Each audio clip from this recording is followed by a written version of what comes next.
Hello and good morning. I'm your host, Adam Kubler. And I'm Caroline Moore.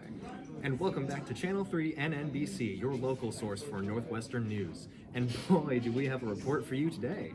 We're going over the influential John Marshall and his court cases. We're getting down to the real nitty-gritty today. What has he done? How has he done it? And why has he done it? 34 years ago, in 1801, John Marshall became the fourth Chief Justice of the U.S. Supreme Court. And he had some very influential ideas, didn't he, Adam? That's right, he totally did. John Marshall was appointed by John Adams during the very end of his presidency. He's a distinct Federalist, aged 79, and married with 10 children. He also loves pina coladas and long walks on the beach. He's presided over a couple of very important cases, including Marbury versus Madison, Gibbons versus Ogden, and McCulloch versus Maryland. Additionally, we have something very special for you today. We're going to have professional actors come in and do some dramatic reenactments of a few of Marshall's most impactful cases. So let's dive right into it, starting with Marbury versus Madison. This case started when Marshall, in his role as Secretary of State in the Adams administration, failed to deliver 42 federal commissions to 42 federal justices before the end of Adams's term. After Jefferson was elected, the new administration refused to deliver about half of these commissions, effectively preventing those individuals from receiving their appointments even though the Senate had confirmed them.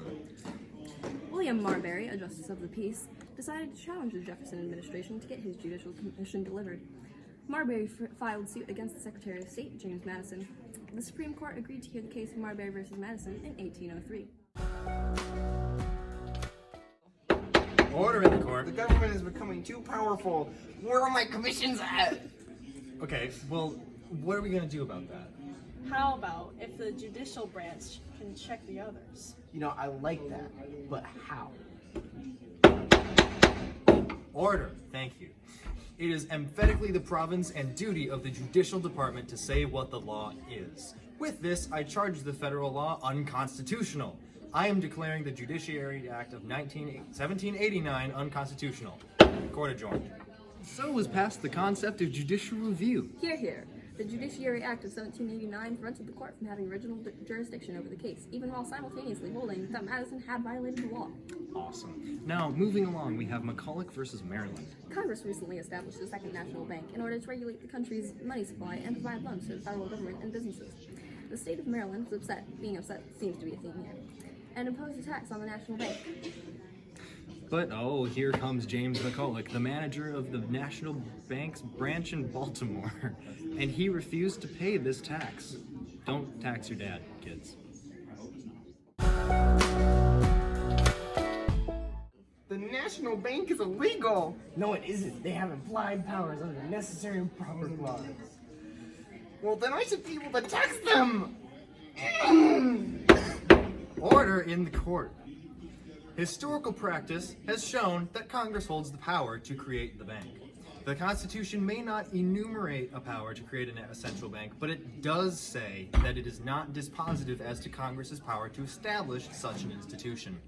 In considering this question, then we must never forget that it is a constitution we are expounding. And y'all states actually ratified this constitution. Court adjourned. And the final case we have to report on today is the Gibbons versus Ogden agreement. Some of you may remember that back in 1808, a couple years ago, Robert Fulton had a monopoly on the navigation of steamboats in New York state waters. He then decided to grant a license to Aaron Ogden and Thomas Gibbons to operate steamboats in New York. But shortly thereafter, the partnership collapsed. Gibbons then continued to operate steamboats in New York after receiving a federal license to operate steamboats in the waters of any state. Ogden was very angry, so he appealed and won a judgment in state court that told Gibbons to stop operations in the state. Gibbons was furious, of course, and he appealed to the Supreme Court, which heard the case of Gibbons versus Ogden in 1824. You went behind my back and got a license without me? Oh, yeah. What happened to us? I thought you still wanted me. That last endeavor failed, my friend. I'm not gonna let you hold me back. You must be joking.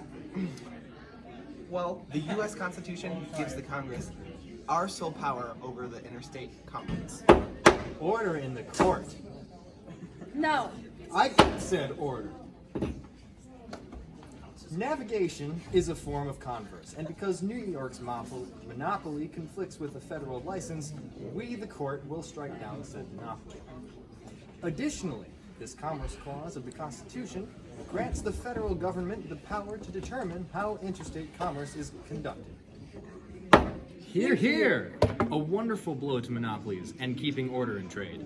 And now, a word from our sponsors.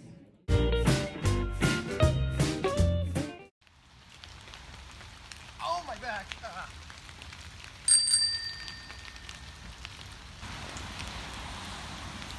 What's this, you didn't ask? Oh, it's my new dry zine. Do you want to get somewhere fast, but you don't want to take your horse? Or maybe your horse has arthritis and it can't move as well anymore. Well, good thing that there's now the dry zine. You just climb aboard and pedal. Go anywhere. Be totally independent. Hello, I'm Barb, and I'm here on the scene with John Marshall, who isn't having the best day. We were supposed to interview John, but unfortunately he's gotten into a stagecoach accident and is suffering many injuries. His health is rapidly declining. John is being taken to Philadelphia later tonight for further medical assistance. Well, Barb, that's really unfortunate to hear. We wish him a speedy and fulfilling recovery. Absolutely. And on that bombshell, I think that's all we've got for today. Thank you all very much for tuning in tonight. This has been the July 6th installment of the NNBC channel.